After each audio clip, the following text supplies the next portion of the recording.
አሰላሙ አለይኩም ወራህመቱላሂ ወበረካቱ። የዚህ ቪዲዮ ተከታታዮች እንዴት ናችሁ? ሰላም ናችሁ ወይ? ከኔ ጋር አልሐምዱሊላህ ሁሉ ሰላም፣ ሁሉ መልካም።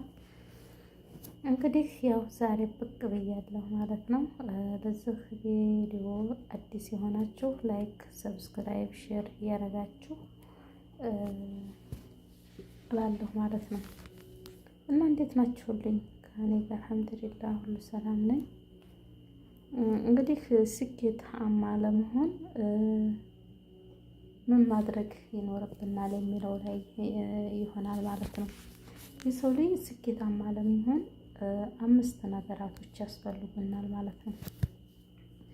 አንደኛ በህይወታችን ስንኖር በራሳችን መተማመን ይኖርብናል ማለት ነው። በራሳችን ተተማመን ምንም ነገር ቢሆን እናደርጋለን ማለት ነው። የሰው ልጅ በራሱ በቃ ከፍ አድርጎ ተተመኘና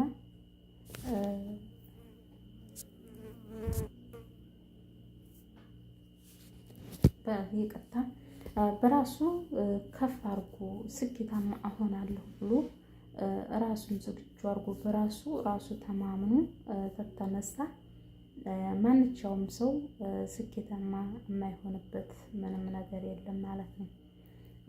ደግሞ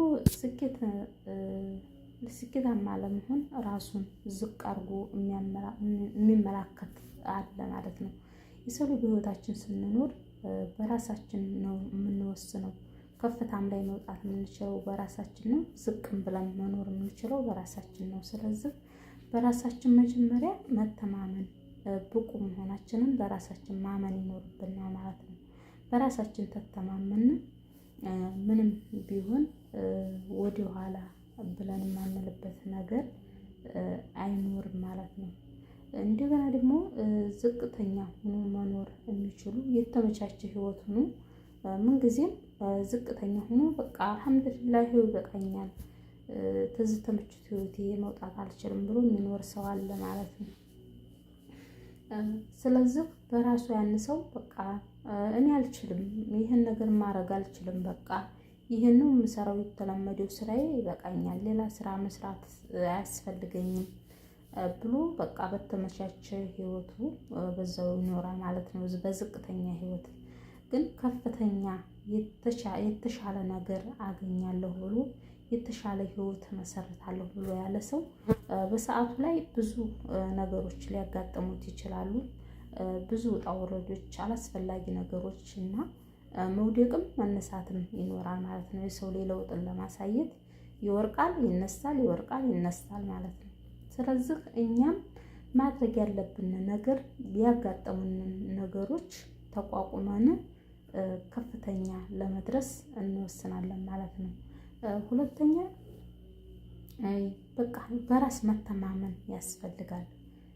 ራሳችሁን ማመን፣ በቃ ራሴ ብቁ ነኝ፣ የማላሳካው ነገር የለም፣ አሳካዋለሁ፣ በቃ እዚህ ደረጃ ላይ እደርሳለሁ ብላችሁ ማለም፣ ያኔ ህልም፣ በቃ ህልም አልማችሁ ማሳካት ህልማችሁን።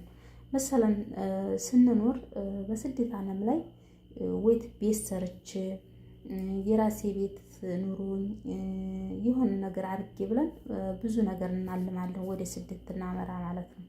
ግን ስደት ላይ ስንመጣ እንረሳለን ሁሉን ነገር እና ያገኘውን እንለብሳለን፣ ላገኘነው አላስፈላጊ ነገሮች ገንዘባችንን እንረጫለን ማለት ነው። ስለዚህ ያለብን ነገር ቢኖር የመጀመሪያ ስራችንን እየሰራንን በትርፍ ሰዓታችንም የሚሰራ ስራ እየሰራንን ራሳችንን መለወጥ እንችላለን። አሁን ሰዓቱ የቴክኖሎጂ ሰዓት ነው። ምክንያቱም በጀዋላችን ተጠቅመን ብዙ የምንሰራቸው ስራዎች ይኖራሉ ማለት ነው። በትርፍ ሰዓታችን ተቀጥረን ስንሰራ በረፍት ሰዓታችን ሰርተን የምንቀየርበትን መንገድ አፈላልገን ጠንክረን መስራት ይኖርብናል ማለት ነው። የሰው ልጅ አንድ ስራ ብቻ ሰርቶ አይለውጥም፣ በቂ አይደለም እላለሁ። ሶስተኛ በትርፍ ሰዓታችን ሰርተን ብዙ የምናፈራቸው ነገሮች አሉ። መሰለን በጀዋላችን ሰርተን ብዙ የምንቀይራቸው ነገሮች አሉ፣ ብዙ የምንማራቸው ነገሮች አሉ። ብዙ የሆኑ ነገሮች መማር እንችላለን። በቃ የሆነ የሚያሳድገን ነገር ልንፈጥር እንችላለን ማለት ነው። እና ይህንን ይመስላል። ስለዚህ አራተኛ ይህንን ነገር መቼ ነው የማሳካው? በቃ አይሆንልኝም ብሎ በመጀመሪያ ተስፋ መቁረጥ አያስፈልግም። ስራ ሲጀመር ብዙ እንትን ያጋጥመናል፣ ሰናክል ነገር ያጋጥመናል፣ ወይም አላስፈላጊ ነገሮች ሊሉን ይችላሉ። ብዙ ነገር ሊመጣብን ይችላል። ግን ያንን መቋቋም አለብን። በቃ ሰው ምን ይለኛል ብለን ሳይሆን መኖር ያለብን በራሳችን ተማምነን ራሳችን ያሻሽለናል፣ ራሳችን ከለውጥ ነገር ያደርሰናል ብለን ያመንበትን ነገር ቀጥለን መዝለቅ ይኖርብናል ማለት ነው። የሰው ልጅ በህይወቱ ሲኖር በቃ የተሻለ ህይወት እንድንኖር እንፈልጋለን። በቃ የምንፈልገውን ነገር በቤታችን እየኖርን የሚጠልቡትን ነገር ልጆቻችንም ሆነ ከጓደኛም ሆነ እንዲያናፈር በቃ ሁሉ ነገር የተሟላ እንዲኖረን እንፈልጋለን። ያንን ነገር ግን ለማድረግ በጣም መልፋት እና መስራት ይኖርብናል። ራሳችንን ዝግጁ ማድረግ ይኖርብናል። አምስተኛ ያው የሰው ልጅ በህይወቱ ሲኖር በጣም እንትን መሆን አለበት። በቃ የተሻለ ደረጃ ለመድረስ ከፍ አድርጎ ማለም አለበት። በቃ የሆነ ይህን ነገር አሳክቼው የተሻለ ህይወት ይኖረኛል፣ እንዴት እኔ አልችልም፣ በቃ አሳካዋለሁ ብሎ በራሱ እንትን መኖር አለበት። ሂማ መኖር አለበት። በቃ ህልም መኖር አለበት። እንደዛ ሆኖ ሲሆን እዛ ቦታ ላይ ለመድረስ ታግሎ ዛሬ ያለበትን ሰዓትን እንትን ይላል ማለት ነው። ለመለወጥ ይለፋል። ብዙ ነገር መስዋዕት ይከፍላል።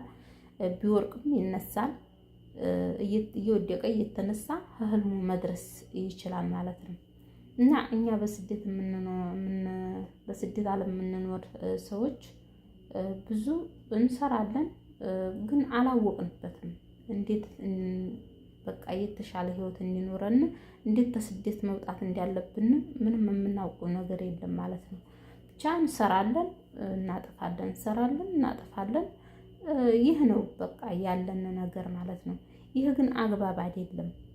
ምክንያቱም የሰው ልጅ ሰርቶ ደክሞ ያንን የሰራውን ነገር ተግባራዊ ታለዋለው እድሜውን በሰው ሀገር ለምን ይጨርሳል? ያኔ ጊዜያዊ ህይወት ነው እንጂ መኖር የያዝነው ለነገር የተሻለ ህይወት እኛ ባንኖረውም ለልጆቻችን የተሻለ ህይወት ይኖራቸዋል ብለን ማሰብ አልቻልንም ማለት ነው። የጊዜውን ብቻ ነው የምናስበው እና ሰርተን እቁም ነገር ማዋል ይኖርብናል ማለት ነው። መደበኛ ስራችንን እየሰራን በትርፍ ሰዓታችንም እየሰራን የምንሰራውን ነገር ወደ አግባብ መቀየር ይኖርብናል ማለት ነው።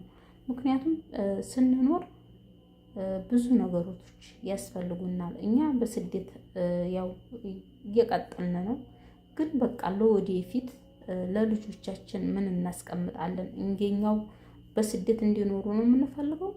እንደዛ ማይስ ይወላ። ስለዚህ ለልጆቻችን የኛን ያሳለፍነውን ህይወት ለልጆቻችን እንዳያሳልፉት ስኬታማ መሆን እንችላለን ማለት ነው። እና ዛሬው ቪዲዮ ይህን ይመስላል። አመሰግናለሁ። ለወደዳችሁት ላይክ፣ ሼር፣ ኮሜንት እያደረጋችሁ እላለሁኝ። አዲስም ጀማሪ ነኝ፣ አበረታቱኝ። በጣም አመሰግናለሁ። መልካም ቆይታ፣ መልካም የስኬት ዘመን ይሁንላችሁ። ወሰላሙ አለይኩም ወራህመቱላሂ ወበረካቱ።